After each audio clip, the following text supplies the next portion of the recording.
monsters ever die. And this monster starts running right at me. Annihilated by nuclear bombs. Beast is not dead. I put 4 bullets into him. Oh, you're crazy. But I saw that monster too. All I want is for someone to believe me. Contaminated. Face. Horrible. Look like it would scare you to death. All right, let's get to work. Swear to God, that's what the chicken told me, man. I mean, I know it sounds crazy, but that is absolutely what he told me. I wouldn't trust him too much. I don't I mean, trust. but what is why would poultry lie? I guess you got a point. Hello, welcome everybody. I mean, I'm just saying. Hey, everybody. I'm Aeon. And I'm Victus. Welcome to the show. This is Beyond the Shadows, episode 3. We got a fucking doozy today. I went down a fucking rabbit hole. I am tired because I lost sleep while I was in this fucking rabbit hole. I told you yesterday, last message I sent you was I'm gonna lay down with my pizza and watch YouTube. I did, in fact, lay down with my pizza. I woke up like 4 hours later and there was an empty plate in front of me in the bed, and I was like, well, let's just take this downstairs to the sink. YouTube was still running. I found a bunch of YouTube videos on this, and oh lordy. So there's YouTubes, there's a bunch of written information, there's like a bunch of public investigations by officials, there's a bunch of non-official investigations by interested groups, by families, by, it goes on and on and on over like how many years? Early Cold War to like 2011. There you go. Till recent history. So if you haven't read the title of the episode, we are talking about Australia's greatest mystery, the Somerton Man. So he gets his name from the spooky music. The theremin. Play your air theremin over there. Go.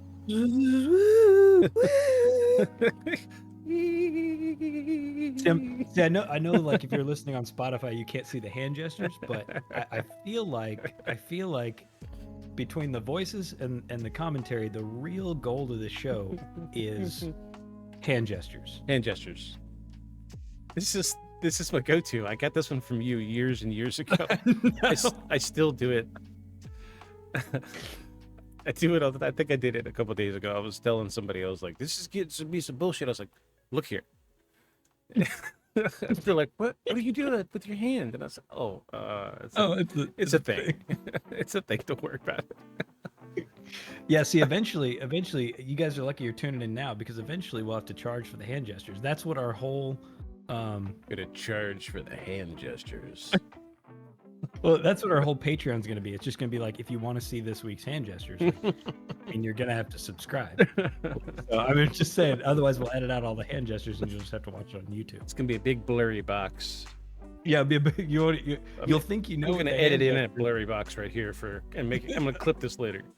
Blurry box. Think I won't. Try me. I'll do it. Just watch. Check that TikTok. I'm having trouble with okay that, by the way. I'll tell you about my troubles later. Well, why don't you walk us into the Somerton Man? Let's go way back. Take it back to the way back to December 1st of 1948. That is not the next line in that Logic song. But it is December 1st of 1948 in Somerton Beach, Adelaide, South Australia.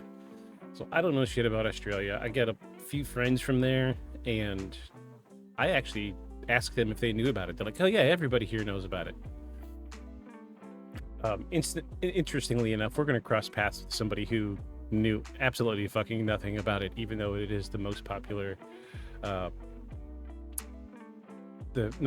mystery, unsolved mystery in Australia. So the story starts when a couple of jockeys, so like horse racing guys, they're doing like early training. 2 guys riding their horse down the beach, training the horse. They see a guy. Look at right off the bat, we got we're getting crossing stories here because I've read one train of thought where it said a man and his wife find him the first time, and then the prevailing story is the jockeys found him. Officially, I think the jockeys were the ones to find him because they were the ones that called the police.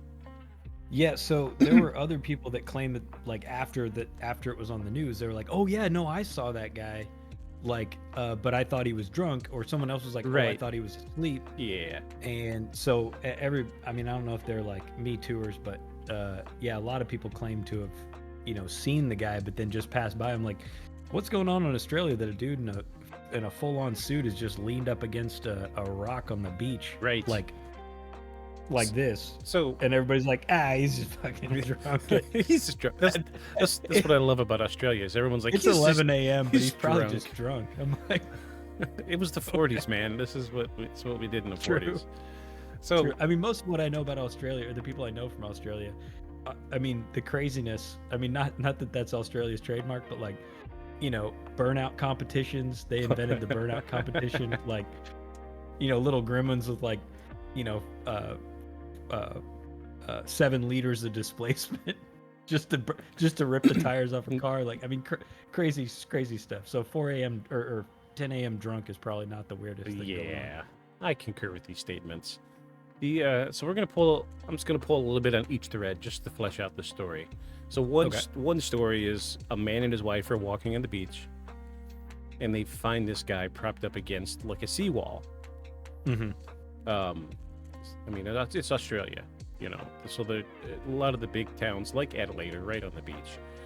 And this guy's propped up against the wall, and their story says that he was alive, but he had, like, while they're interacting with him, seeing if he's okay, another thread on this thread is, one thread says he had like a spasm and his arm were lifted up and then just dropped. And then the other thread says that the guy lifted his arm and dropped it to see if he would respond.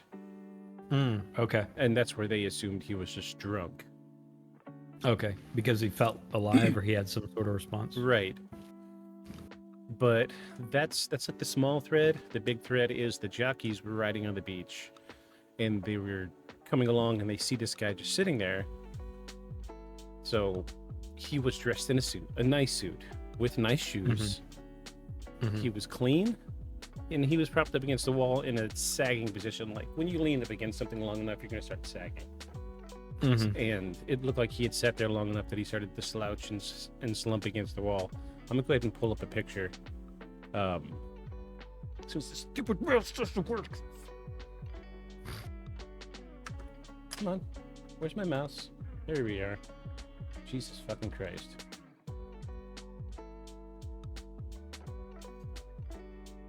Okay, so this is the actual photo from December 1st of 1948.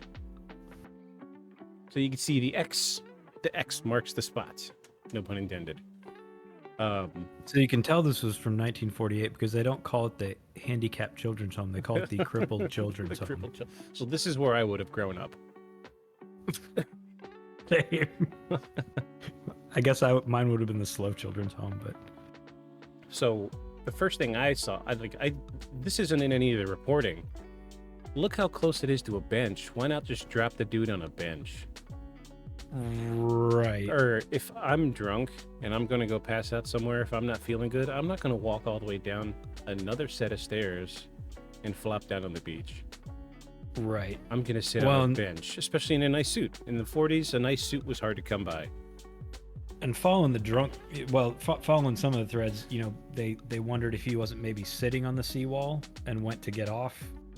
Oh, okay. And where his feet landed, he fell back and then ended up against the wall. So that's 1, 2, 3, 4. That's 5 steps from the seawall down to the sand.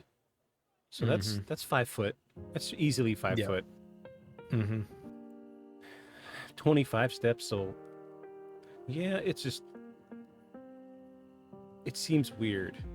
If it were me, I would have gone for the bench because I like to sit because I'm getting old and my knees and my back hurt. And I get down on the sand. I can get down there just fine. It's the getting back up part that's hard. Well, and we'll get into some of the reasons you might not why he might have ended up on the seawall too. Right. So, jockeys are riding along. They come to this seawall, and they find this guy leaned up against it, and he slouched down. Admittedly, he could have been sitting normally. He's sitting on the sand, so he probably slouched a little bit because, I mean, there's no friction in the sand, really. So sliding would have been really easy. He was well-dressed, suit and tie, nice shoes. They keep talking about how nice his shoes were. So they must have been... the reporting said that it had no manufacturer label on the shoes, so they were probably custom made. The suit had none either. Yes, we'll get to that in a minute. This is crazy. There's so many conspiracy theories around this. I do need to. Some are even good. Some of them are Some very of the theories good. are even good. I do need to for people watching on YouTube. Disclaimer: there are photos of a dead body in this. It's not like violent. There's not like guts hanging out or anything, but just a friendly disclaimer. Probably the next photo I'm going to show you is this guy's dead body. And to be fair, to show the change in times, it's the photo that was in the newspaper. Yes, it was in. Like they just put something they don't do now. I mean, there's no gore, there's no blood. He's not injured. He looks like a dude that's like, drunk in the picture. Yeah, actually, it's because his eyes are open. But I mean, this was in the newspaper at the time. I mean, you wouldn't have that. so just warning, flashing, Trigger beep, warning. beep beep. Dead body alert. It's coming. And for you guys watching on Spotify, we could do that. No. We can put video on Spotify, by the way. Yeah, but short video. Oh no, we can do the entire episode. Oh, we can. Yeah, Oh, we might have to start doing that. we might. Anywho, let's get my crappy mouse out again. Oh my god, this mouse is horrible. So here we go. So here's a picture of him, So- and he's actually up. So it's funny in that picture. In the last picture, it showed like a cement wall. In this picture, it looks like rocks. Okay, so I think this is photoshopped. Yeah, it looks photoshopped because the picture of his face. But this is this is the actual photo of the guy. Yeah, but they shopped it over something else. I wonder if it wasn't like there were rocks there, or like rocks in front of the wall, or the rocks were the wall. Maybe where the X is on the other picture, though, it's just a cement wall. See? It's a cement wall that the steps are built onto. Conspiracy. Conspiracy already. Look at this. We're already finding inconsistencies. It's interesting. I never really put that together. But this is an official photo of the guy, though.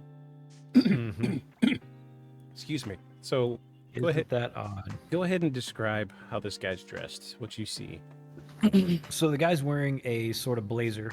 I would think of it as a blazer, or at least he's wearing it like one because he's wearing tan pants and a dark suit jacket. He's wearing a striped tie, white shirt. Looks very clean white shirt, actually. Very white compared to everything else. And a nice pair of brown shoes and what look like... Zoom in on the socks real quick. Ooh, come on, mouse. Yeah, so he's wearing...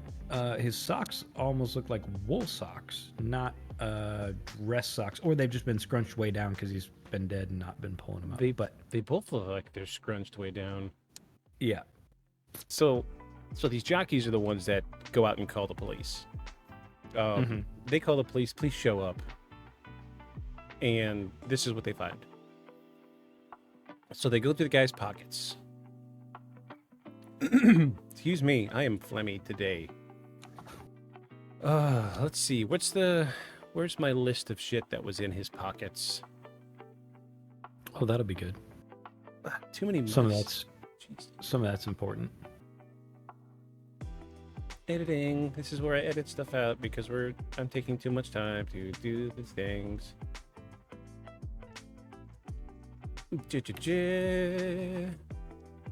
No marks on the man, by the way. So nothing to show that he was hurt in any kind of way, to be clear.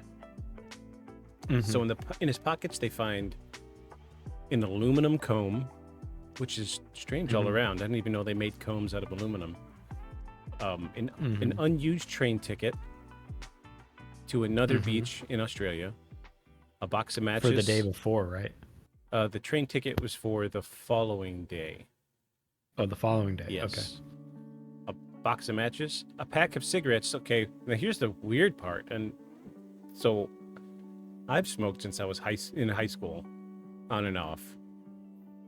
He had Same. a specific pack of cigarettes, but inside the pack of cigarettes was a different brand of cigarettes. Yeah. That's something that's I've right. never done.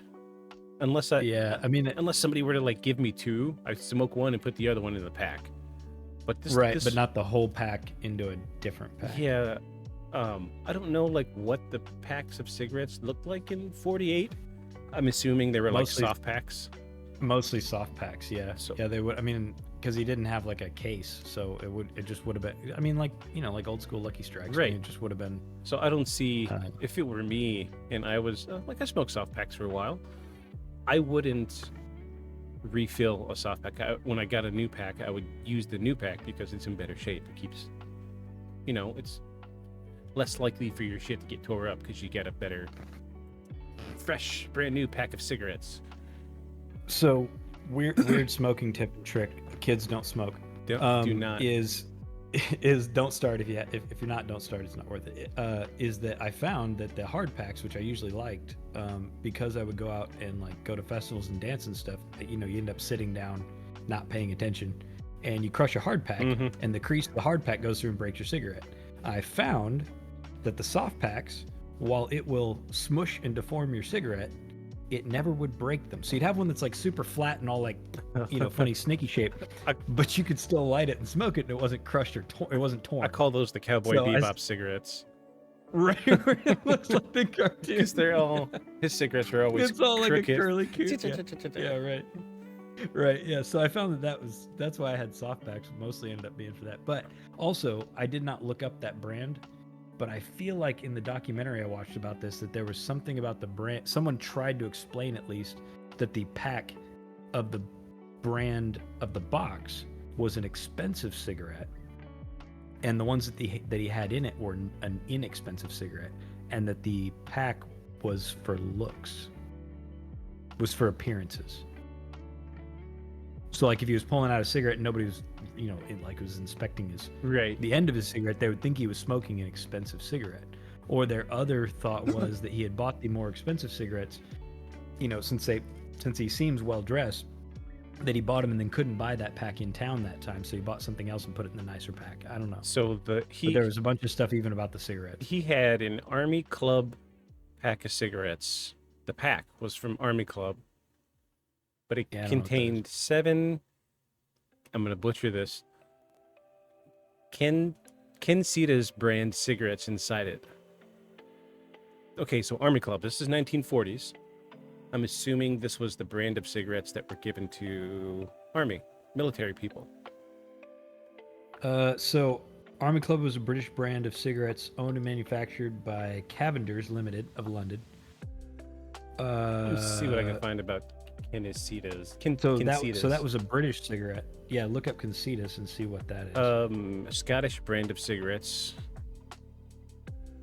Club cigarettes in UK came in a distinct blue packet with the club name on a lion's head.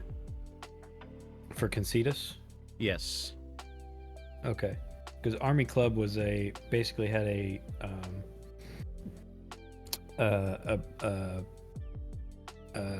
plate mail helmet, like jousting plate mail helmet with 2 cross sabers.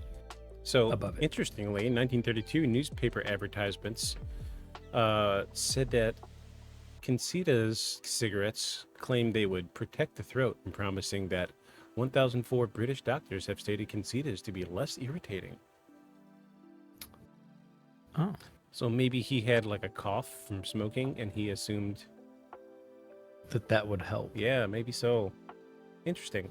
And this also, Nice the thread. Army Club cigarettes they're a soft pack, but check this out. So they're a soft pack, but unlike the soft packs now where like you tear the edge of it off and pull it up, well, they came in a couple of varieties. One was a soft-ish cardboard pack, but when you unflip the lid, and you pull on the lid, it pulls all the cigarettes up, and you can take one and then slide them back down for Okay. convenience. And they also, the nicer version of them, did come in a case that the top opened up, but it was cardboard. Right. Okay. So And you can get them in a tin as well. so we've a metal tin. We've solved one thing already. Dude had a fancy pack and he wanted to look fancy.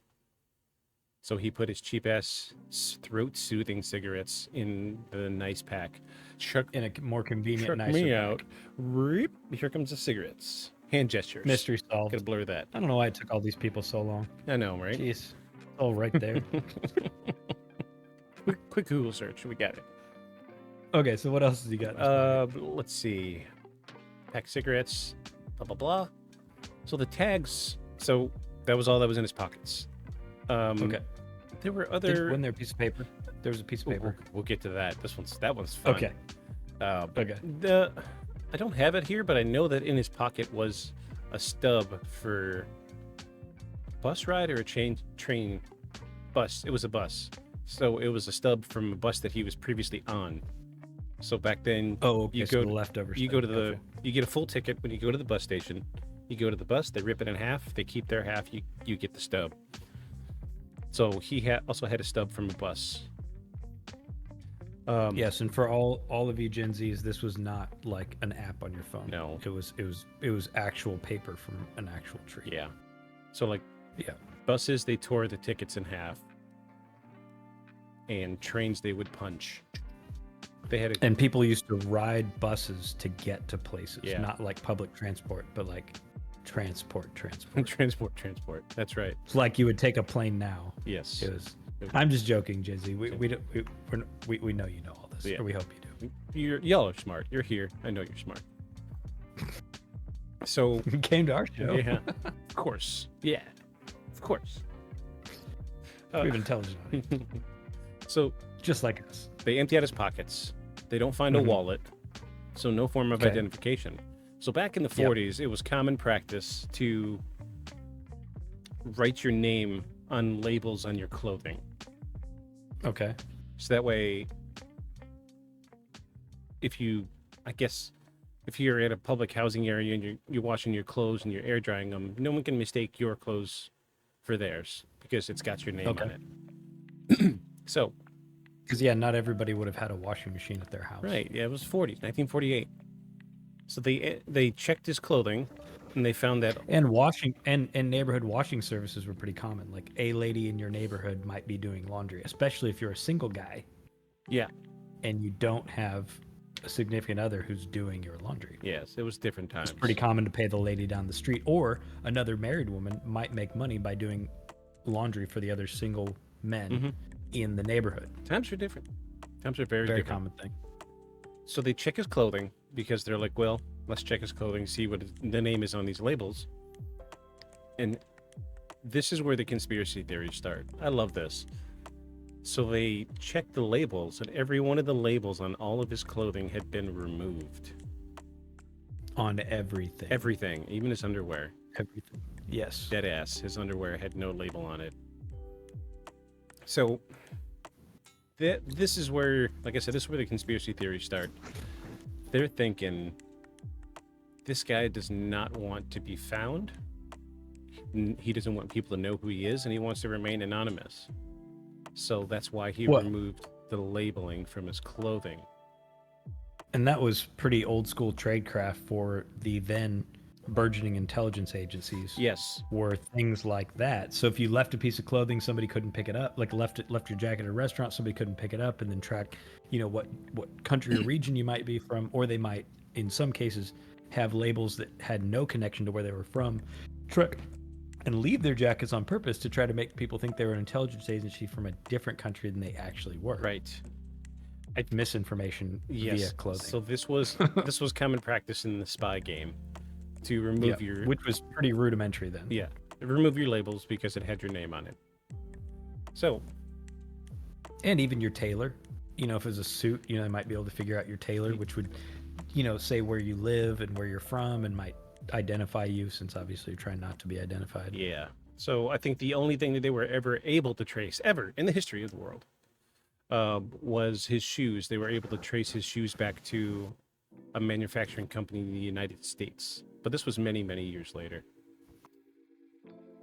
Okay. So, initial investigation, no obvious cause of death, no signs of struggle. It just looked like he fell asleep on the beach. Nothing in his... And they said he seemed pretty fit and healthy from the outside. Yeah, so... They even weirdly remarked strongly about his calves. His calves. That's all they talk about are his fucking calf muscles. I found pictures of his calves. I mean, are they nice? Even... Yeah. He's got nice calves. Even as on a dead guy, his legs were yoked the fuck up. He had... Yeah, they remarked on them looking like either a woman flexed. who wears heels all the time. Yes. Or yeah. a dancer. Yeah, they said that his toes were squished together and pointed like he was wearing pointed shoes or high heels. And then with the odd structure of his muscles and his calves, they assumed that he was wearing like dancer shoes. So he must be into ballet. Right. So they start poking around trying to find what ballet companies are in town. There are none, of course. Yeah. So let's see what happens next.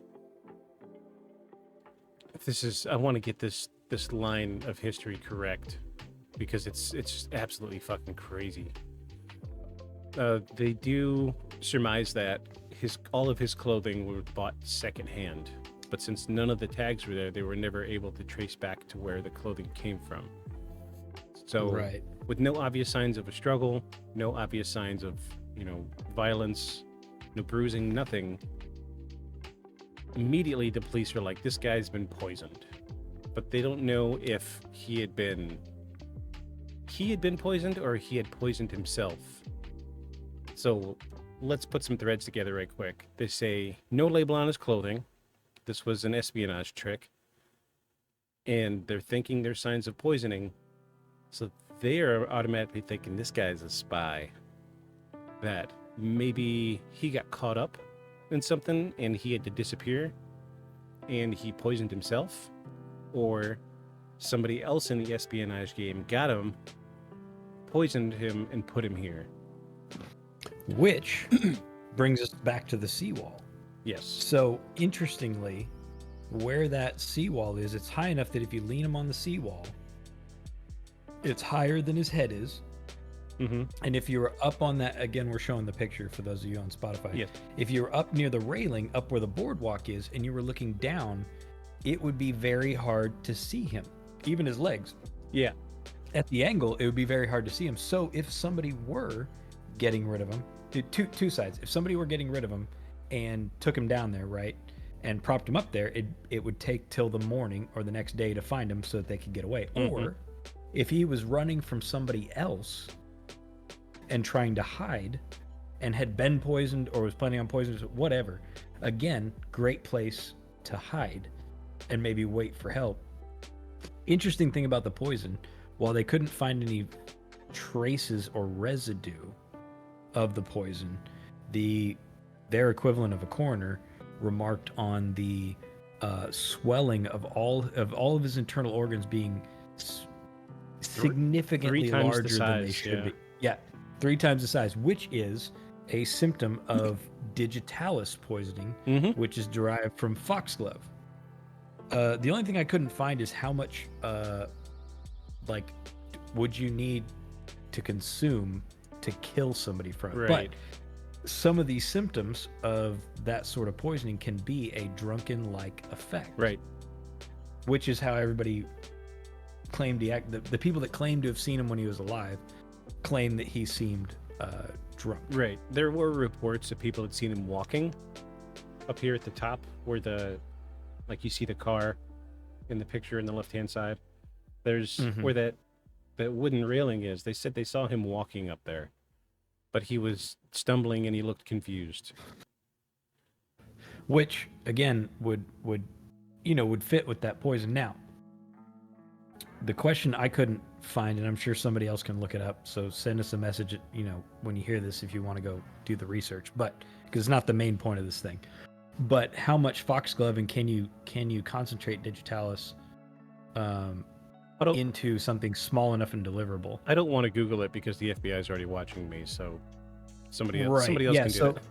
So that's why I said somebody else who wants to look it up and stuff, that's fine. But I mean, just know though that if you're looking up, poisons, like anyway. So that was my only unanswered question, was like, is it like a whole jug you got to drink of it that's been extracted? Is it an or injection? Yeah, I don't know much about poisons. Is it like, I've never eaten foxglove, but like if you ate some foxglove flowers, would that be enough? Like I don't know how much it would take. Right. Yeah. If you know, tell us please. Beyond Shadows podcast. Beyond Shadows pod? Hold on, let me get the right email. What is the email? Shame on me. I've got so many windows open. It is beyondshadowspodcast@gmail.com. Feel free to email us if you know more than we do about this. We will gladly come back to this and talk about it. Yeah, there's a lot we're not even going to be able to cover because it's such a long story, unless we wanted to make it like, 3 1-hour episodes. But the reason, I think, at least, because the espionage thing comes up a lot. Mm-hmm. So this is the beginning of the Cold War, post World War II. Yeah. It's us and the Soviets, and Everyone you'd was be like, scared okay, of well, spies. right. And so you'd be like, well, so who cares about Australia? Why would there be an Australia thing? So we used their airfields and their seaports when we were transitioning from the European side of the war over to the Japanese side of the war. Right. They were a huge ally for us in like land support, like having a place for us to stop that was halfway between, going over the staging area, and other things. But post World War II, and if you want to look this up, you can look up Lost Pines. But Lost Pines in Australia is an area that originally belonged to the Aboriginals. They took it from them, and it is now our joint base for our NSA and the Australians' version of the NSA, and much of anything on that hemisphere of the world that is like tactical launches from drones, that sort of thing. Like much of the Middle Eastern stuff that goes on drone-wise, a lot of the footage and a lot of the satellite imagery that's used to coordinate drone strikes is coordinated out of that section of the world, Okay. out of Lost Pines in Australia. So- So we have a long working relationship with them. So yeah, in the lens of espionage, this is practical. It makes sense. Yeah, this is why everybody kept saying that, because it's not crazy. It's not like it's some place we don't do that. There's a whole lot of it. Mhm. There's a whole lot of it going on at the time. So the police take him to a pathologist, John Dwyer. He does an autopsy. And like you said, he notices the man was in great shape. Lots. Remarked on it enough to make me wonder about his leanings. I'm just saying. He talked about the calves like a lot. Yeah, like maybe the pathologist was into legs. Well, it was into dude's legs. He said, in a quote, his waist is narrow, almost tapered. His arms, his arms seem strong. His hands are soft with nicely manicured nails, and he has no scars, no signs of manual labor. But inside, he's a mess. So he's describing me. I got a narrow waist. On the I outside, seem muscular, mess on the but I'm a inside. fucking mess on the inside. The official cause. Yeah, it's like me. I have a slender head, but it's mess. It's a mess on the inside. It tapers noticeably, but it's a mess on the inside. I'm telling you, the hand gestures. You guys are Hand all missing. gestures. Check out this YouTube channel. It's great. YouTube plug. So the official cause of death was heart failure, but it looks like it looked like his heart was perfectly healthy up until the moment it stopped beating. And like you said, the enlarged organs would cause a huge stress. his spleen was 3 times the normal size. His stomach and liver were full of blood. The spleen is most likely the sign of a pre-existing illness or poisoning, but the bloody stomach and liver was a sure sign of poison. Yeah. So it seems like automatically they're going to poison.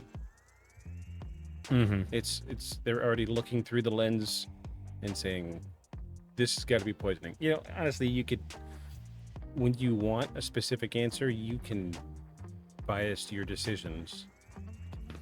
Like if True, and a lot of police work then would have been running off the first assumption, Right. unfortunately, and it still happens now. You know, I mean, nothing against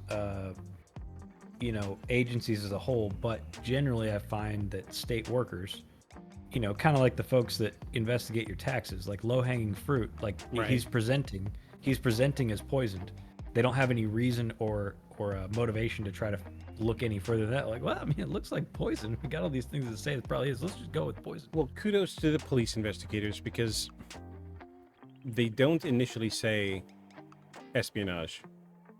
Right. They were thinking amongst themselves. I think they didn't want to toot that horn a little too early. Mhm. So they officially list his cause of death as suicide by poison, since there was no real sign of foul play. Mm-hmm. But as for identifying the man, any leads dried up pretty fast. So they go ahead and they publish this guy's picture in the fucking newspaper. Bless his heart. It's not like now where you put somebody's face up on Facebook and 30 people identify him in the first 2 seconds. Like, So- also that picture in the newspaper would be hard. I'm looking at it now and it's pretty bad. Yeah. So this is when they start calling him the Somerton Man, because he was found on Somerton Beach. And this is just what the newspapers did back then. So we're looking at a picture of him in the newspaper, and it's the contrast is super high. Like there's no shading. It's either dark or it's either black or it's white. There's no like there's no real gradient. But I believe this was a picture they took of him on the slab. Yes.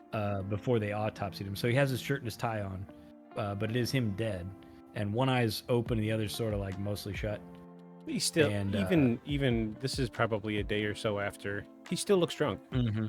He looks drunk. Still looks strong. I could see why they assumed that he was drunk. Right. And, that's the other question is if it, the truth is digitalis causes swelling everywhere. And so if you're trying to identify him from this picture, the truth is all the tissue Mhm. is fairly swollen. And so the likelihood is his face, even in this, looks pretty puffy. Yeah. I mean, if you don't know him, you just be like, oh, that's just what his face looks Mhm. like. But the likelihood is that this is a puffy version, even of his face. Plus the picture quality is shit. Yeah. I mean, it's printed newspaper. How good are black and white newspapers from back in the day? They're not. They're not great. I don't want to read this part yet. I don't want to read the article yet. I'm just showing a picture of it because there is details in this article that we're going to talk about. So they published this guy's picture in the newspaper. This is the article, if you're watching on Spotify. Mhm. They get a ton of responses. People are writing in. They're convinced that their man is their like missing husband, their brother, their son, whatever. And once they come to the morgue and they see him, they're like, oh no, that's not him. Lots and lots of people. They're always like, no, that's not him. So they figure this guy had a suitcase with him at some point. And they're Real quick, something interesting about that. A lot of people did say like, "Oh, I think it's my relative. Oh, I think it's my relative. Oh, I think it's my relative." Like all through this investigation, later investigations. How many people? Have you ever looked at the statistics of how many people go missing in Australia? oh my gosh, yeah. Yeah. It is a lot. Yeah. And nobody really says why that. I mean, a lot of people go missing in the outback, but I'm saying generally the number of missing people is high. And for this case, it was especially large number of people that came by and they're like, oh, it might be my guy. So they saw the newspaper article and he looked close enough to the people who are missing people that how many people thought he didn't look like their missing person? Right. Like, that's a lot of missing people. A lot of missing, mid-30s dudes. I know what happened to them all. Uh-oh. Aliens.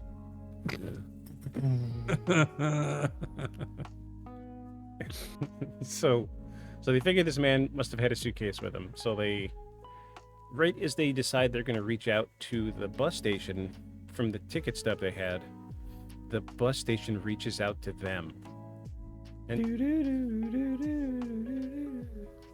Yeah. I can't remember the Twilight theme song, but No, that's what I was going That's for. it. That's Twilight. That's Twilight Zone. I'm a big Okay, good. big Twilight Zone fan. It's been a long time since I watched it. I watched an episode 2 days ago. Of course you did. I love Black and white or the new school? Yeah, the original. I love it. The original. Time It Lasts is my favorite episode.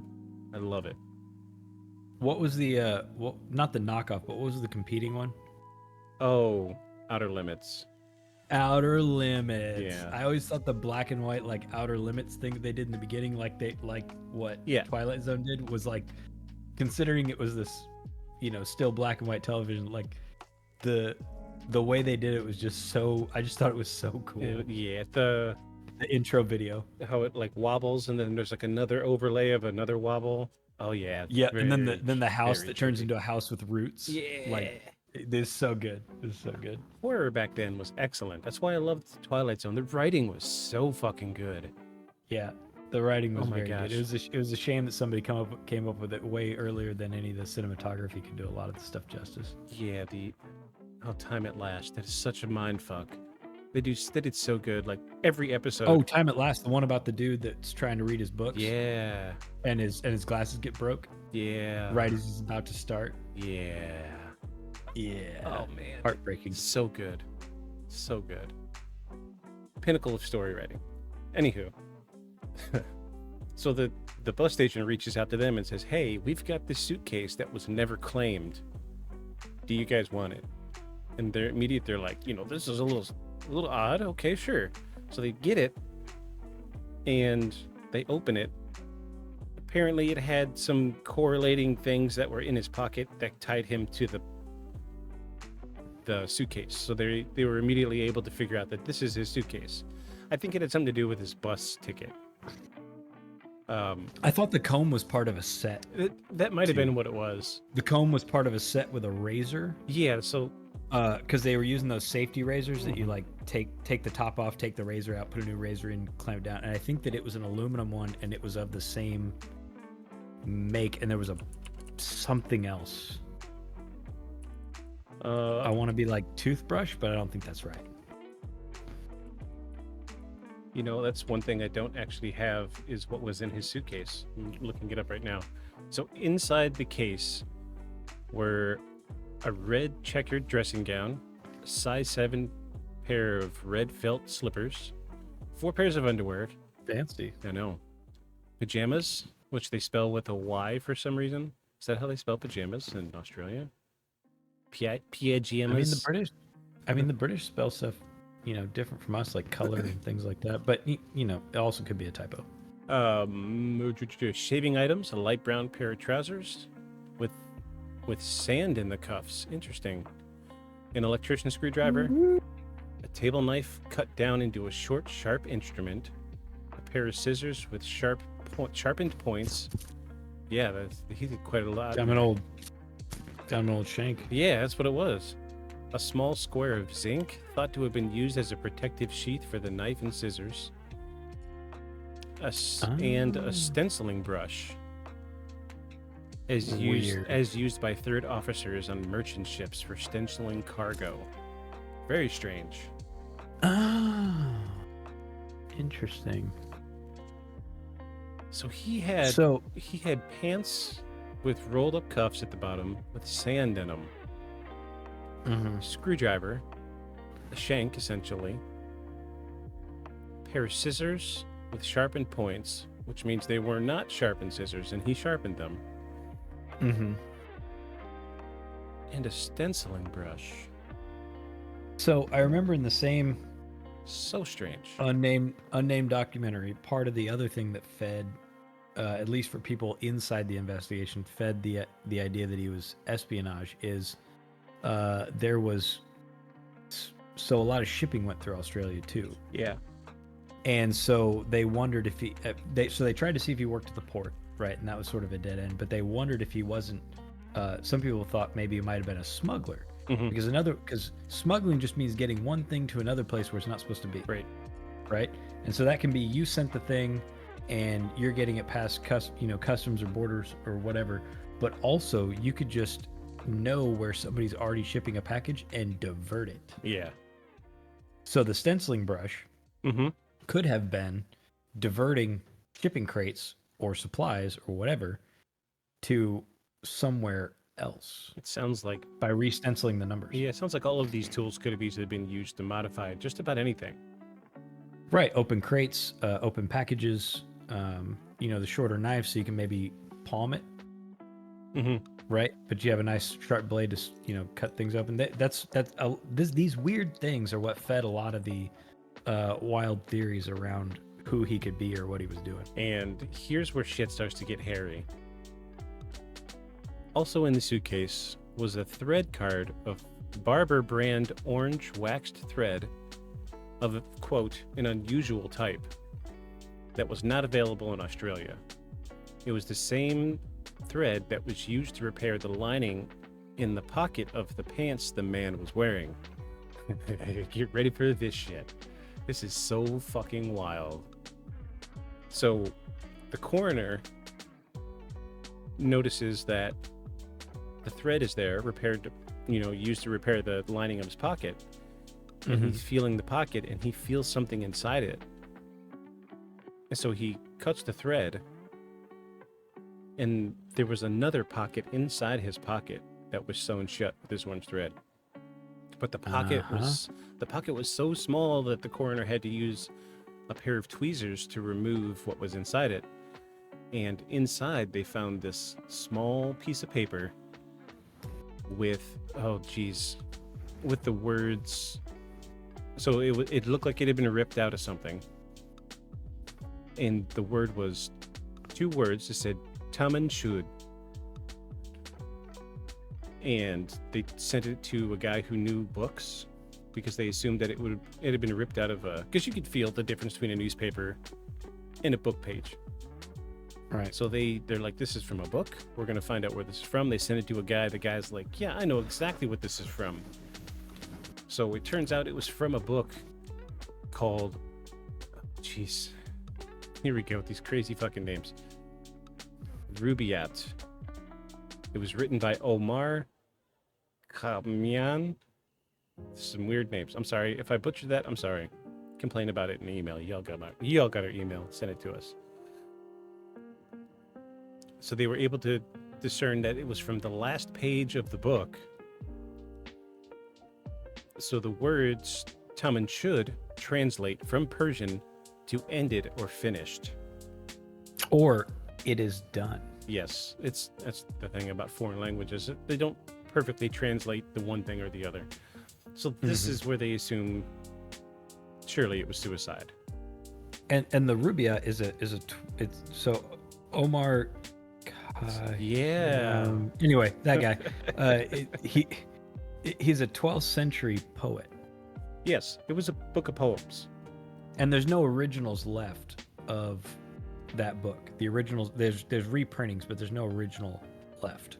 Yeah, of the book. So they were able to find a copy of the book and compare it, and like, yeah, this is the last page of the book. So it was like the author's signing off from the book. And here we go. And like fucking clockwork, somebody gets a hold of the police because they put out a notice that they're looking for a book with the last page missing. And they say, I've got the book you're looking for. Somebody threw it in the back seat of my car when it was parked on the boardwalk. Dun, dun, dun. Hand motion. Hand gestures.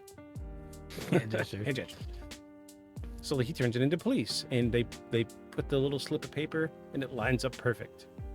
There was more than just what was there missing. You know, more of the page was missing than what was in his pocket.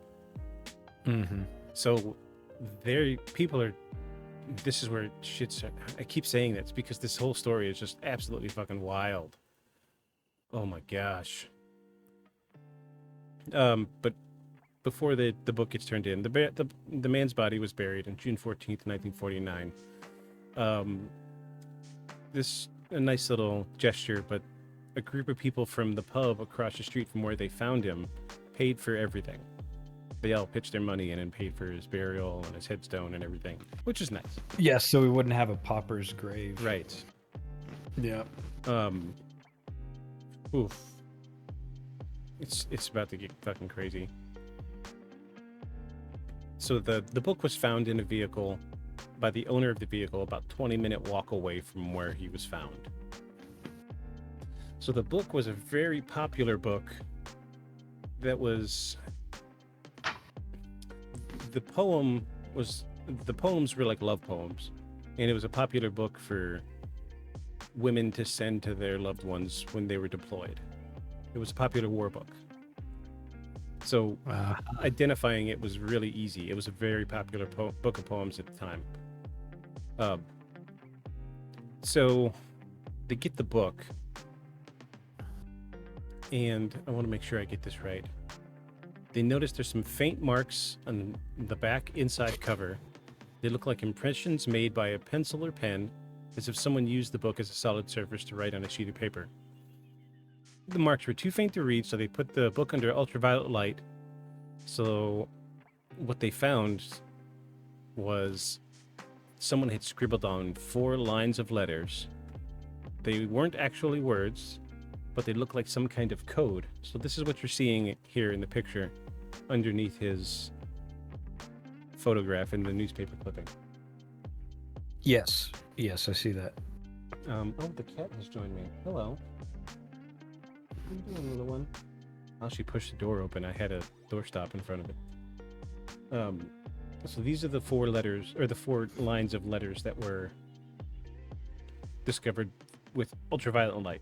So think about like when you use a notepad, you write something, take the page off, and if you look at the right angle, you could see the impressions of the writing underneath. Right. This is what they found. So for those listening on Spotify, I'm just going to read out what it is. 1171-7, 4393-3, 305-3/1. No idea what the fuck that means. No idea. No. So this is where the espionage thing starts to take over, because they're like, this is a code. He sent a note as a code to somebody, and this book is the key to deciphering the code. So there's 1,001 different ways that you could incorporate a code into a book. You know, could be a course. And the torn out page could be the depending on the type of code, the key. single phrase. Yeah. It would be the key to the cipher. And then he tore out the whole page so that somebody couldn't grab the book and be like, oh, well, he tore out this part, so that must be what the key to the cipher is. The theory was that he got rid of the whole page, kept the part that was the key to the cipher, and then ditched the rest of the page to try to disguise it, which also would have been at the time a pretty cheap way to have encryption, Right. Absolutely. because the options are pretty limitless. But underneath those 3 lines of numbers, there were 2 phone numbers that were still written in the book. One of them was for a local bank, and the other one was for a woman who lived 5 minutes away from walking distance from where the body was found. Her name was Jo Thompson, 27 years old, trained as a nurse in World War II. She had 3 sons. She had a 3-year-old son, and claims to be married to a man named Prosper Thompson. Though police learned that they weren't actually married until a few years after this. Police officers show up at her house to interview her, and she's very, very, very reluctant to speak to police. Like, refuses to give an interview. Up until the day she died, she never gave an interview about this. She never spoke about it. Yeah. This is where the love triangle comes in, because now they're saying Right. he was a spy, but he had illegitimate children with this lady, that she was having an affair, and her husband with him. On her soon-to-be husband. Right. And that the child that she has is his. Right. It's just, ugh. So, Well, and so then they wondered if the future husband knew anything about it, and if he was who killed him. And there's the old, call it what you want, but there's the old, theory that poison is a woman's weapon. Right. Right. So they're thinking in terms of the digitalis, and it's also a thing that grows there. I mean, it grows all over that coastline. I mean, it's a thing that's there, and so they wondered if, this one, if maybe he was, I mean, whatever her motivations were, if maybe she had been the one to, poison him, brought him over for drinks, but mixed a bunch of this digitalis. Although I get the impression digitalis just tastes bad. I'm sure. Bitter was the impression I got, but I don't remember because again, trying to look up stuff on digitalis is probably not a good idea. As far what does digitalis taste like? Can the consumer of it taste it? Like, yeah, is all it things to get detectable? you on, all things to get you on an FBI watch list. So I didn't look any of that up. But again, if somebody has some information on that, please send it to us. But yeah, so they looked at her quite a bit, but given that they had nothing on the guy, they certainly had nothing on the woman, and refusing to talk to them is something she can do. Okay, they did get a very, very small conversation out of her, because initially she didn't know what they were there for. So they asked her if she knew the book. She said, yes, of course I know the book. And then once the conversation turned to Somerton Man, that's when she shut down. So all they got out of her was, yes, I know this book. And then she shuts down after they talk about the dead guy. And that was the point where she refused. Uh-oh. Gus joined us. Gus. Hello, Gus. You can't hear him, but all of you watching on YouTube can see him. Big Gus. Hello, pup. Big Gus. I'm up and doing things, and he wants to know why. So she shuts down. Dead end for police. Which is interesting that she shut down once they started talking about Somerton Man. Super suspicious. Because she does own a copy of the book. Mm-hmm. Very suspicious. Very suspicious. Very suspicious. Anyway. All right. Let me switch back to another page here. Biddle-a-biddle-a-biddle-a-biddle-a-boop. So this is where things start to kind of wrap up. All the leads are dead. Nobody knows who this man is. So at this point, the guy's body is breaking down pretty bad. He's been in the morgue for a week. So they decide, for like prosperity's sake, they're going to do a plaster cast of his head. Posterity. Yes, prosperity. Prosperity. Prosperity. For prosperity, we're gonna sell this thing. Prosperity. We're gonna sell it. Which they did. They do sell head casts, by the way. Did they? They still do. And there's a gift shop. There's a whole museum to this guy in Australia. No way. Yes. They sell the head cast. Yes way. Oh, do they have an Etsy? I'm sure. Should I even drop the name of a merchandise website? Dude, not it unless makes it's me ours. want it makes me want a cast of his head. It would be a cool prop for my background here. The only problem is you put it on your wall and they're like, what is the dude's cast that you had? And then you have like a 3-hour explanation of who the Somerton Man is. I don't want to do that. How much time you got?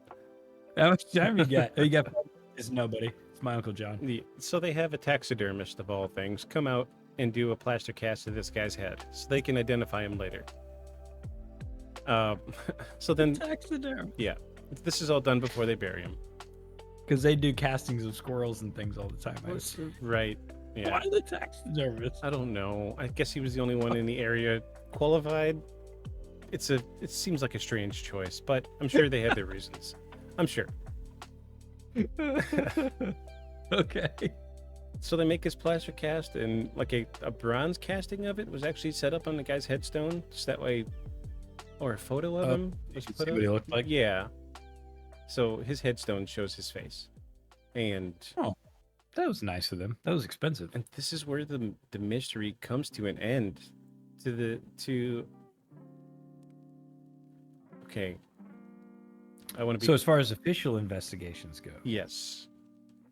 And there's been people that have torn apart this book with that code, trying to figure out exactly what they were getting at. there's a whole group of people. Oh yeah. It's a gigantic, huge fucking rabbit hole that you could spend days going down. I fell asleep eating a pizza watching YouTube videos, so Now, going into modern times,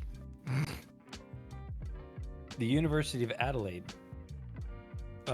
in conjunction with Professor Abbott in association with genealogist Colleen M. Fitzpatrick, concluded the man was Charles I was hoping Webb. to drop this bombshell on you. You found it out. So I found it. This is one of the YouTube videos I watched. It was the documentary from a year ago when they found the guy's name. They know who he is, and they know his whole story now. So it's not really a mystery. Not anymore. Okay. Yeah. Unless somebody planted it.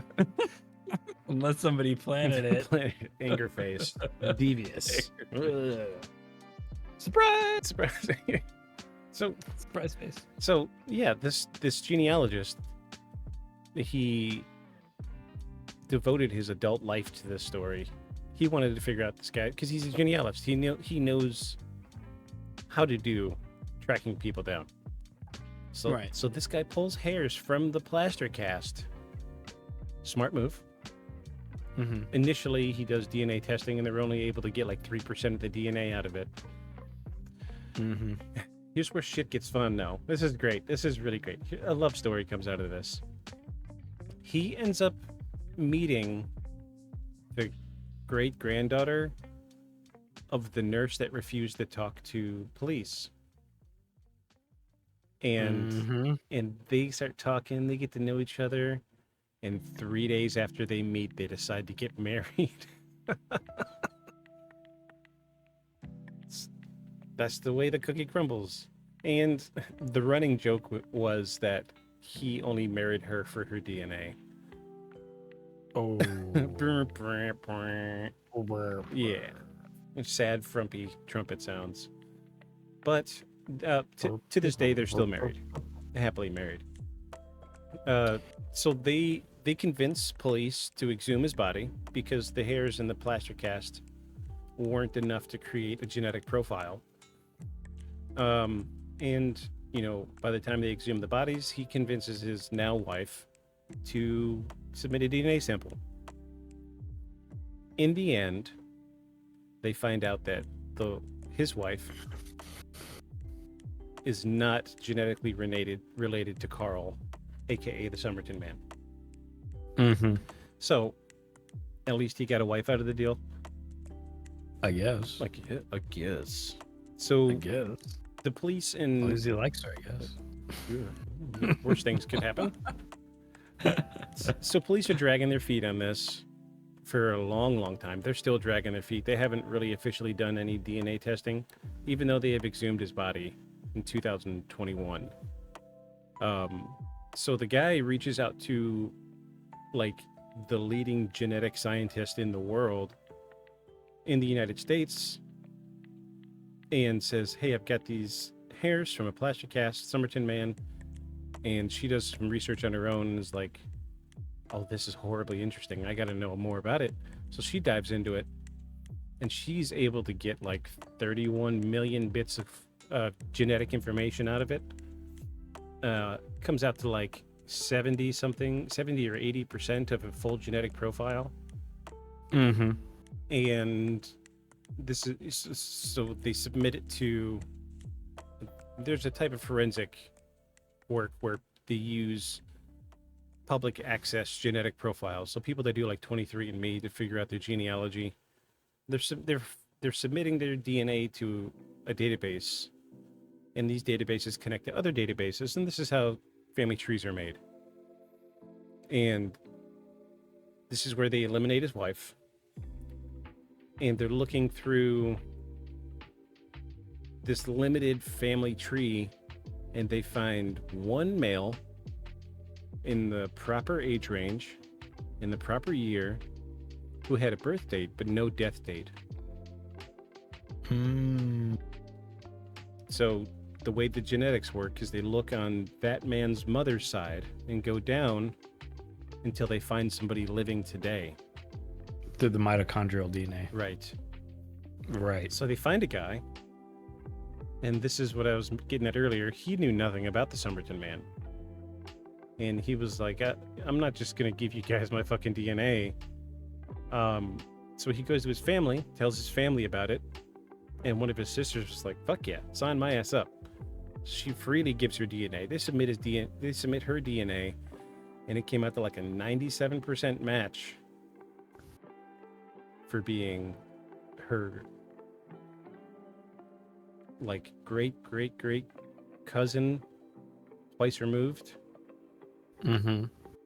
So they unofficially, because this was done independently from police investigations, unofficially they were able to give the man a name. And let's see, what was his last name? I didn't get it.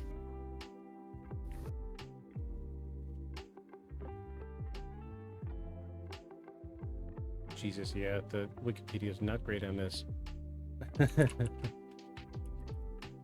Somerton Man, real name. Carl Charles Webb. So Charles was his real legal name, but he went by Carl. He was born on November 16th of 1905 in a suburb of Melbourne. So the story goes, he was married, he had children, and his wife filed for divorce. And in the decree for the divorce, I've seen pictures of the divorce decree, was that he was prone to violence and anger. And when she filed for divorce, he decided to just pack up and go. And he just ghosted. And because he left on bad terms, nobody ever looked for him. And they just assumed he wandered and just did what he wanted to do.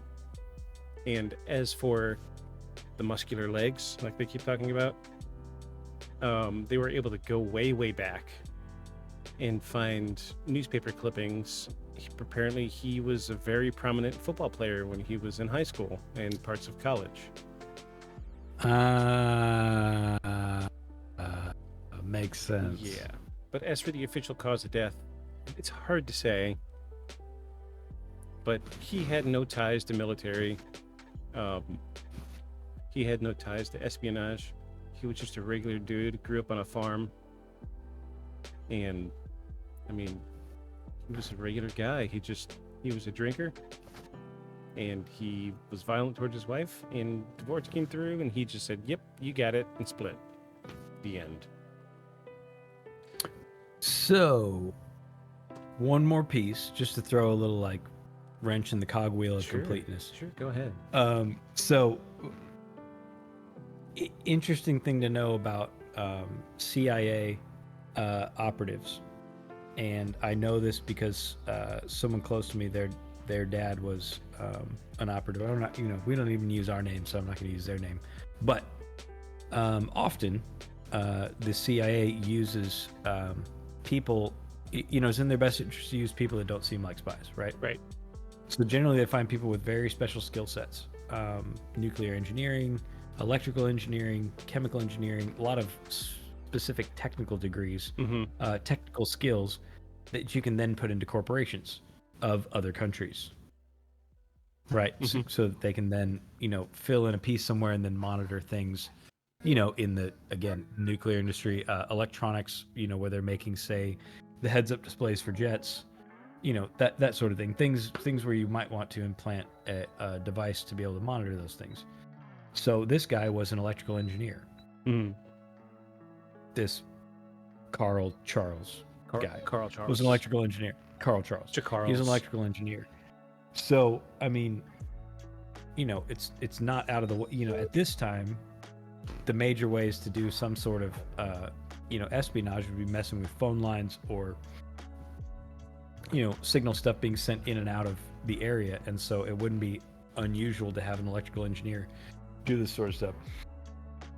Now I'm just saying that to be a contrarian, because what I'm saying about them getting people with technical skills is factual. That's a real thing that they do and still do, though now technical skills that are useful are very different than they would have been post World War II. Right. Now you're talking tech stuff, programming, coders, that sort of thing. Gus, thank you, you're on the channel now.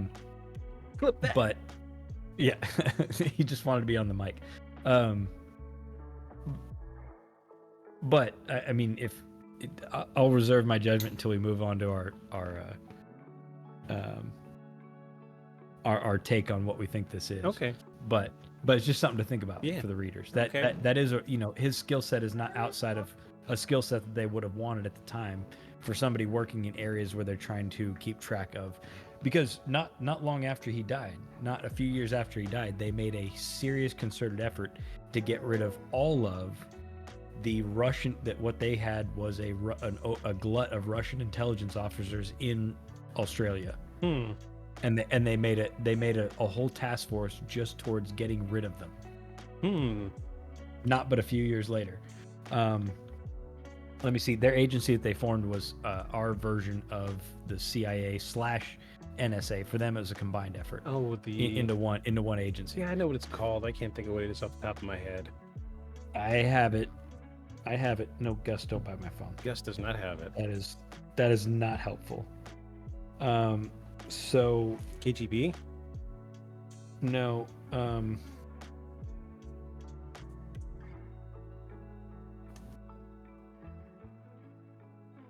No, KGB. That's the former Russian intelligence. Oh, okay.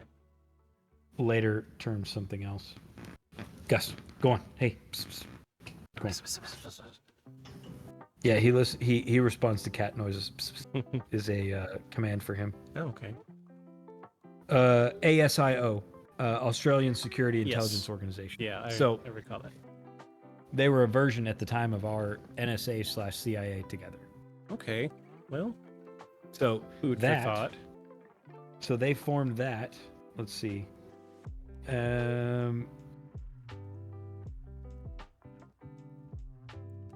At least, let's see. So there were also 2 sites close to Adelaide of interest to spies. The Radium Hill uranium mine, Oh, right nearby. And remember, atomic energy was the big new thing. right. The cool new kid Yeah. at school. The neat shiny toy And- everybody wanted to play with. Right, and the Woomera Test Range, an Anglo-Australian, us in Australia, military research facility. The man's death also coincided with the reorganization of the Australian Security Agency, which would culminate the following year with the founding of the Australian Security Intelligence Organization. This would be followed by a crackdown on Soviet espionage in Australia, which was revealed by intercepts of Soviet communication under the Venona project. Ooh. So it continues. So to I go- mean, was he just a disgruntled husband running away from his wife, or was he a spy? I'm just saying, was he a spy? Was he crash? I mean, so I mean, lightning just a wrench. I just wanted to toss Okay. a nut from across the room into the gearworks Well, you did. of what was a neatly wrapped up explanation. Right. Right. So let's go ahead. Or was he mistaken for a spy by the Soviets and they killed him? That seems more plausible than anything to me. I feel like Just kind of doing the buckshot of coverage. Well, we think he might be a spy. Let's just take him too. that guy looks sketchy. That guy looks super sketchy and fit. Let's get him. Look at his calves. Look at He's his gotta calf be a muscles. spy. He must. Look at his calves and those shoes. He's got to be a spy. Those are custom-made American shoes. Shoot that man. Shoot him with this dart of poison. So I'm going to go ahead and give my surmise of what I think happened. I feel like, personally, this is me. We've got the information wrapped up in a nice, neat package with a beautiful little bow on top, and I think the most logical thing is dude was probably just a regular guy. Okay, so you're going with I'm going perfect explanation. the Wrapped up regular story. I feel like maybe yeah. Okay, so The cause of death is the only thing that trips me up. It's a little weird. It was 1948. It was hard to, medical science wasn't great in the 40s. I feel like maybe, when was prohibition? That was the 20s. Okay, so prohibition wasn't a thing. Maybe he was just went on a bender and he got himself some bad bootleg or something. I mean, maybe. Also, But they did say his cause of death was heart failure. So also the truth was the alcohol industry there wasn't very good, and people flavored it with all sorts of things. And people did make a lot of bootleg in Australia at the time, and they flavored them with all sorts of things because it was much like the bathtub gin here. It tasted like vomit. yeah, And like here we put berries and things and all sorts of floral botanicals to try to disguise the fact that it tasted like vomit. yeah, And that's how gin started. Gin started, I mean, everybody drinks it now as like a very pinky up drink, but the truth is it was the garbage barrel, it was the garbage pail of alcohol and cheap to produce.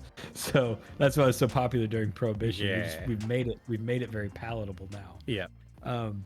Okay, so the realist side of me, and with Occam's razor on my palm, slashing downward, is agreeing with you. And I think it's likely that something like that is I think something unfortunate happened to the guy, and I think there's a bunch of super weird stuff around it. But given several billion people in the world, something weird happening to a dude when he dies, the likelihood's pretty high. Yeah. He's in a public spot. If it had happened in his house, people would not thought it was as weird. I can see him getting Right, just change venue and him be from the area, and nobody would have thought it was weird. Yeah, I can Right, see him it's getting mostly like, weird because nobody knew who he was.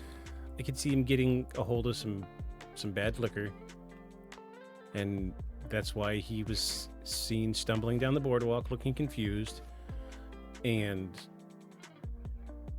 shit. Also, they claim now. There's something else to think about with the enlarged organs that they don't really touch on a lot. So he had 2 genetic markers that were present in 1 and at most 2% of the Caucasian, the only white population as a whole.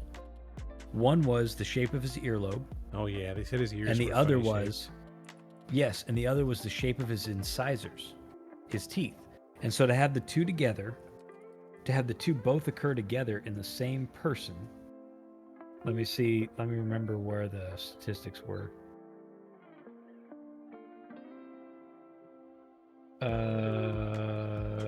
They said, now this also could have been misidentification, to be clear, because it was based on visual identification of the guy.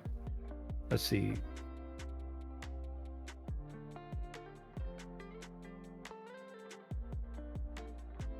So while you're looking that up, I just Googled what can cause the spleen to swell. Viral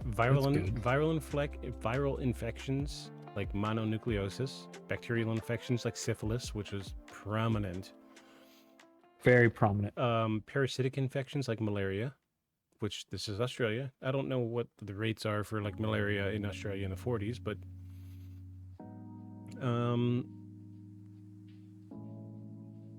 can also due to injury, inflammation, fat storage, pooled blood, or malignant growth. Which he had a lot of. He did.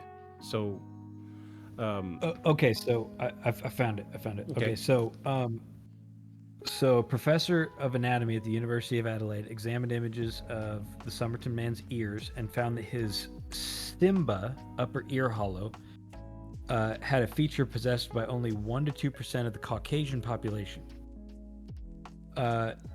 They then consulted with dental experts who concluded that Somerton Man had hypodontia, a rare genetic disorder of both lateral incisors, a feature present in only 2% of the general population.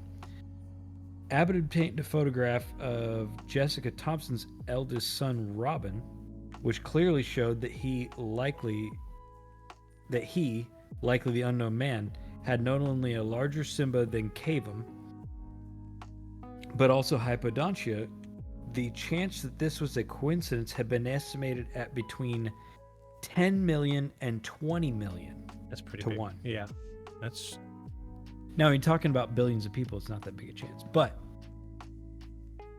that was something that they remarked on. But my thought was, if he had two rare genetic, one a rare genetic marker and one a rare genetic defect, the chances that he has other genetic defects like enlarged internal organs, therefore leading to a heart attack from a genetic issue, not Right. poisoning, were very high. Because it says enlarged spleens don't always cause symptoms, but they are dependent on the cause. The enlargement may be temporary or a sign of chronic or progressive condition.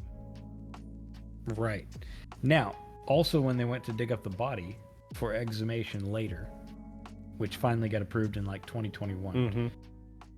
they found that the coffin was deeper than they expected. Not deeper than anybody said it was, just deeper than they expected. Mm-hmm. So the Fox Mulder in me wants to be like, oh, so they dug up the body, replaced it with a different one that would then have genetic markers to someone they could explain. And then they disposed of the body that was the real man, who was the spy, whose story they didn't want to uncover because it's some sort of deep conspiracy spreading, multiple deep state organizations.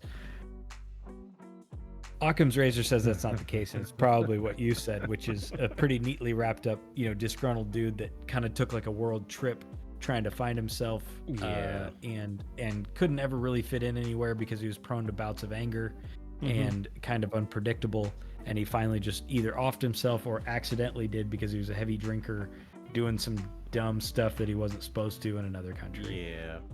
I think that's more likely. Unfortunately. I will say, my surprise today when I laid down early this morning and turned on YouTube, and the first video I saw was his name is Charles, was the name of the YouTube video. I'm like, I'm watching it, and like half of it, I'm just holding a slice of pizza like, what the fuck are we going to talk about tonight? And also to be fair, I believe the science. I mean, I believe the DNA science. I believe the science over the. I agree. All those other things are crazy, crazy weird stuff. And dude had the weird piece of paper in his pocket. Like all that stuff's weird. Like it was weird. It's all weird. All of it's weird. But in the end, I mean, DNA just doesn't lie. I mean, unless we're gonna upend, 3 decades of what we base, law and genealogy and genetic medicine on, unless we're going to upend all that and say none of that's true. I mean, you kind of have to go with the DNA evidence, man. I mean, there's a reason all those genealogy sites are so popular. I mean, DNA is very easy to sequence now. Yes. It's not like when the Human Genome Project was doing it and they needed all these samples. Like that, the groundwork's been done. Now you can sequence the DNA in a matter of an hour. Like a person's entire genome, you can sequence from a cheek swab in an hour. You can send your stuff to Chinese labs and have them run it through their sequencer, and it's an hour. And you're talking terabytes of information, and it's done. Yeah. So I believe the science. I'm like you. I think it's probably a pretty simple explanation. We just have a bunch of weird stuff around it, so you want to believe it's something weird. I will say. So, who doesn't like a mystery? So I'm really big into podcasts. I listen to a lot of podcasts. I listen to more podcasts than I do music.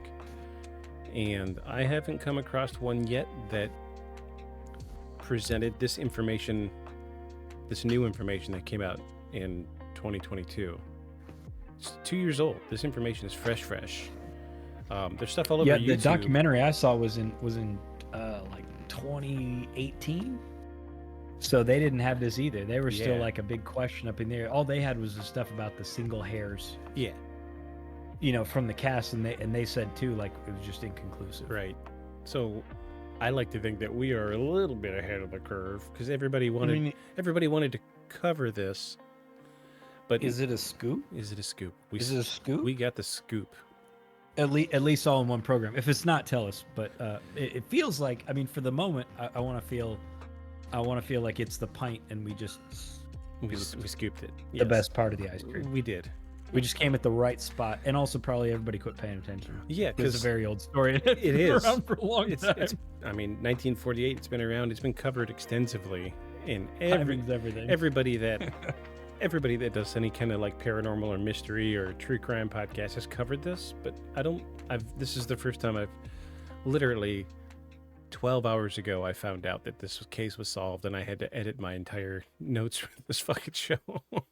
Which it's funny too, because like I said, the guys alone, the clubs alone that have spent time trying to crack, a code From the of book, yeah.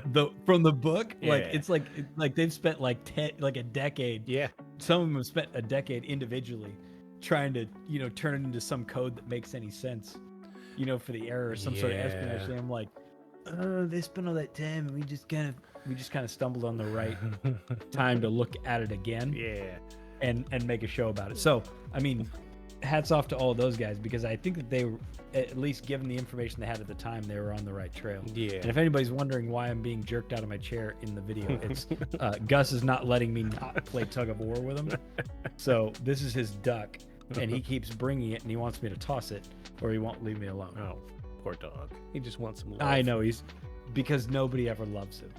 Oh yeah, I know. He's probably lives in a very neglectful home. He just, he lives like an emo kid. He lives in a dark closet with no light on. Poor guy. By choice, because he's moody. I'm currently flashing the number for PETA on the screen for everybody watching on YouTube. Save this cute dog. Report this man. Report this man. Do not report this man. We are joking. Report this man and his spoiled German Shepherd. So I guess that wraps up this week's show. It was Yeah, a great that's a good story. That's a really good one. A lot of good elements. I implore anybody interested in true crime or just mysteries in general, go out and read articles. There's so many articles about this. Read the Wikipedia page. It's not bad. No, it's actually one of the good ones so far that we've looked at. We got lucky. Check out YouTube. Yeah. There is a lot of my information for the wrap up came from the YouTube video. His name is Charles. So go out and check that out. They present the basics of the evidence, but then 3/4 of the YouTube video is them saying, well, we've got his name and here's how we figured it out. And they go through each step, how the genealogy worked. I'm convinced, and I'm a very practical man when it comes to real evidence, and I'm very convinced that it was a good YouTube video. I like evidence. I mean, and like I said, DNA evidence, man, like I said, unless you're gonna upend everything we base medicine on, and a vast majority of our science is, as far as biology, I mean, how are you gonna argue with DNA? You'd have to. It's not just upending one thing like criminology. I mean, you're talking all of biological research. You'd be saying, well, none of that's valid. Yeah. If this DNA isn't a match. I mean, while I want to believe that it's something really cool, I mean, I think unfortunately it's just an unfortunate guy in a very interesting situation with weird shit in his pocket. Yeah. And a weird thing for sewing weird shit in his pocket, or maybe it was already there. Maybe it was. Oh, or maybe he's reading the love story and he got it from this lady that he was starting to fling with, and he tore it up because he was pissed. But then he still had the page in his hand, and he kept the one page because she had told him to go kick rocks because she had this other guy that she was going to marry. I mean, that sounds much more likely than all the other fanciful stories that I wish were true, but I don't think are. Yeah. Well, cool. But that was a good one. It was a good one. It was very interesting. It was a joy to. I say that it was a joy to research. It was not. I had many, many, many pages. So usually my notes I write for the episodes are like page and a half long. I had 6 pages, and I stayed up close to 16 or 18 hours yesterday. So I worked I worked nights. So I worked a full shift, came home, and then stayed up for like 3-4 hours after work, eating pizza with cartoons running, trying to write these notes for the show. And there's just so much. It's so hard. Luckily, I know the subject really well because, like I said, I do listen to a lot of podcasts. For any of you that are still tuning into the podcast this far in, and if you're watching on YouTube, you'll see that we have 3 screens going here. We have one of me, we have one of Victus, and then we have another one for where we're showing all the pictures and the audio that you hear for episodes where you have audio. Which, just so everyone knows, Victus is entirely responsible for all of these pictures, the tech support, the writing, etc. I'm more like a hype man that tries to pull him off track from the story so we can switch it up a little bit, and so he's not just talking to himself. It takes 4 computers for us to do this. One for this screen next to me, which is all of our audio and video, which which he uses as another person, so we can actually show you this stuff in real time as we're doing this. There's not that much editing that goes into this. Yeah. One for him, and one for hosting, and then my computer here at my house, because Victus and I live. We're not going to tell you where we live. You know, we know you're all fans, and you'll show up to our house and send us, unbelievable praise. But we live very far apart. Yes. He works nights, I work days, and we at our cusp of him going to sleep, or me going to sleep, and him getting up, is where we cross paths and record this show, because we both have day jobs and work our asses off. So, Yeah. I wanted to recognize, since we haven't in the other shows, how much work Victus does a lot to make this happen. Tech support, troubleshooting, systems, research, audio visual, and all around idea man. And I'm doing all the social media right now too. Also all the social media and promotion. Yeah. Victus is a Swiss Army knife of a person, producer, personality, actor, so on and so forth. Well, when I find something I love doing, I put my whole heart into it. It was streaming for a while. I don't do the streaming so much anymore. It's a lot of fucking work streaming too. This is good because I can take this chunk of information and I can kind of at my own pace. So like I've been up for a couple hours. I can spend the rest of my night while my wife sleeps and sit quietly with my headphones on and edit this. Watch cartoons. Well, and so when you mentioned this idea, many months ago, that you said you'd always wanted to do these, and you really needed someone so that you weren't sitting there in a vacuum, talking to yourself. This is all stuff that I'm very interested in, but haven't done a whole lot of looking into. So when you said that you wanted to do this, I was like, yeah, I can sit there and ask you questions about it. Man, I want to know. Yeah. So, and we spend a lot of time talking anyway. Mm-hmm. So this seemed like a very natural outwelling of all that. So, we don't really talk. We hadn't talked about this stuff before, but I wanted everybody to understand what all this is and what the hell's going There's on. so much work involved, people. So, and again, like I said, we don't have any editors. We don't have any. It's this. You're looking at it. This is it. This is the staff. This is it. This is the staff. It's him up the here, promotions, me down networking. here, and this is my server that I run. I have 3 screens in front of me right now, and all 3 of them. I was just 3 mice, 3 keyboards, 3 screens. I was just complaining about this before we started recording. I'm constantly grabbing the wrong mouse. I have 3 mice and 3 keyboards in front of me. He has an infestation of mice. It's a lot. On his workstation. If you converted all the cables in front of me to spaghetti noodles, I would have a very large plate of spaghetti in front of me. I say, for a guy who's interested in tech and hardware, my shit's a mess. You see, this is my office back here. This is what it always looks like. It's a mess. Lots of ongoing projects. My obscure collection of collectibles way behind me. But you see my Soviet era gas mask right here? Yes. And your Guy Fawkes mask. Yeah. That's a legit Soviet era gas mask, my guy. Oh my god. Yeah. That's cool. Yeah, this is the original canister. Old charcoal canister. It's not charcoal. It's not. It's asbestos. Oh, Yeah. what's the good stuff? So I That's funny. did. The canister is sealed where it connects, but that's the real deal. I was very proud of Dang, this. man. Yeah, this was a good find. I was very happy. I collect collections.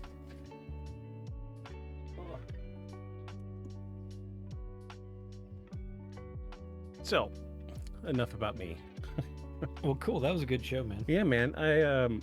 Let's go ahead and plug the socials. I'm getting them all up. It's a work in progress, so bear with me. If you guys have any questions or you want to reach out, suggest ideas for an episode, feel free to email us at beyondshadowspodcast@gmail.com. Tell us whatever the hell you want to tell us. It's fine. You're not going to hurt our feelings. Yeah, tell us you hate it. I'm cool with It's that. fine. Yeah. I mean, if you hated it enough to listen to the whole thing and then send us the email, I feel like you don't hate it. So, tell me you don't hate it. Tell me all the reasons you don't like it. It's fine. Where's my Or alternatively, eventually, I feel like some of you might start telling us that you do like it. At least Yeah. we do stuff that we like. We're really the audience here. So we hope that you do as well. But I mean, the truth is, we just make and talk about things that we like. You can also find us. The Facebook page is up. Went live this week. You can find us on Facebook, Beyond the Shadows Podcast. I'm pretty sure that's how it's. Yes, Beyond the Shadows Podcast. Check it out. That's what your page is going to look like. The Skeleton Man. I don't know if you've seen the Facebook page or not. Yeah, I looked at it. It's pretty groovy. I like it. I looked at it. I'm doing my best. Got a couple clips on there. I'm going to start trying to post more. I'll do what I can with my time. We do also have a YouTube channel. So all of these episodes that you're hearing are recorded video, and this video is uploaded to YouTube every week.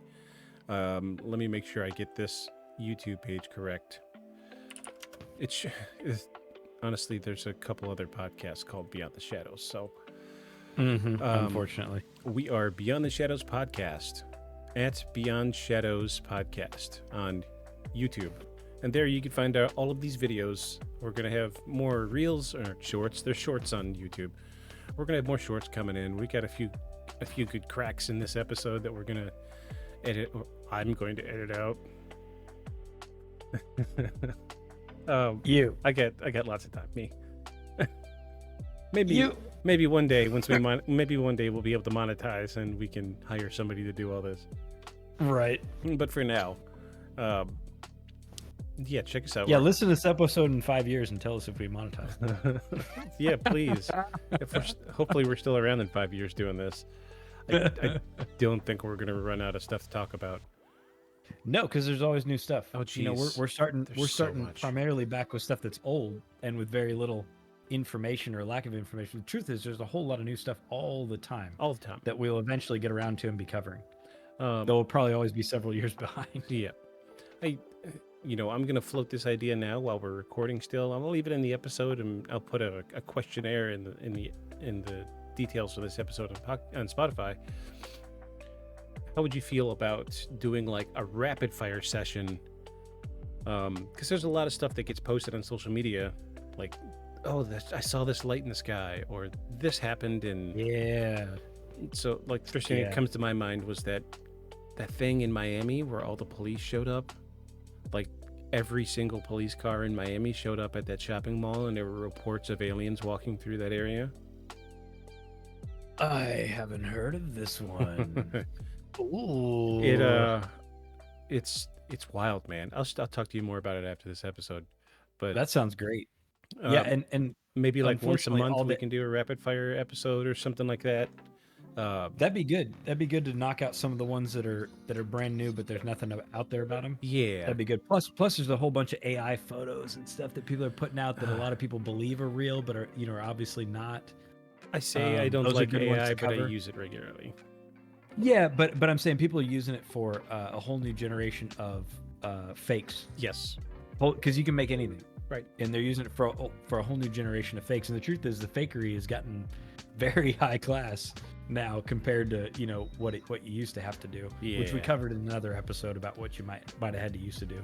So now, unfortunately, fake reality is a thing, and so we'll wade through some of that. That'd be good for rapid fire thing, because I don't really want to do.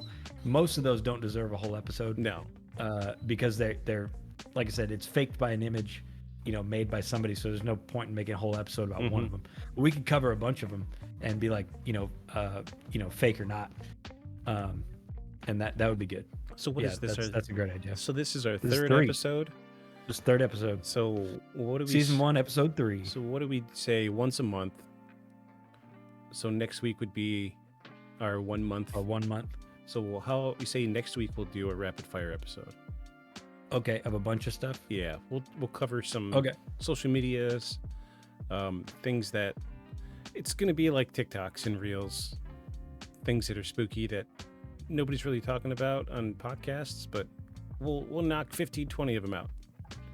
Man, I wish I'd saved a bunch of the ones that I saw that are super convincing, but I know that they're not real. Oh, I save all of mine. There were some really good ones, man. There are- Some ones of like what look like ghostly children or like look like a weird creature in the night. I'm like, But then later people are showing like how they made them. Oh, okay. Well, There were a few of those that like I saved them at the time. I was like, oh my god, that's so crazy. Then later somebody's like, they remade it. I'm like, oh, well. I wanted it to be real. So look for us next week. We're going to do a rapid fire episode, and we're going to cover stuff that's on Facebook, TikTok, YouTube Shorts. I want to say they're viral because some of these get crazy attention. They make it to the news Because other people want to believe. right? And this will be a nice break of the long, drawn-out stories and our stupid conversations. So Eventually, we got to cover Slender Man. oh yeah. Speaking of viral, weird haunting stuff, we ought to cover Slender Man. yeah, we could. That's got a whole ethos on its own. Yeah, we could tie into the Slender Man murders too. Mm-hmm. There's a bunch of different. Yep. There's so much stuff out there, people. Like I say, if you've got something you want to tell us, a suggestion for an episode, Beyond Shadows Podcast at gmail.com. The email and other socials information will be in the description of this episode. I know I keep saying that and I don't do it, but I will update it once we get all of our socials in line. So, I think our closing slogan should be, so be sure to follow us beyond the shadows. Beyond the shadows. Yeah, and then we'll do like an echoey thing. Yeah, that'd be good.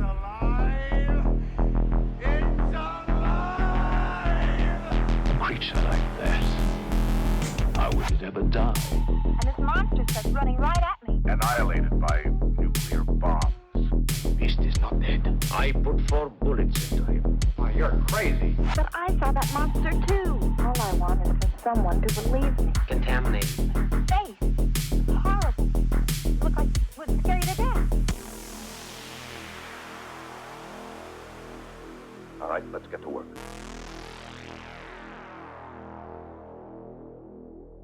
Beyond the shadows.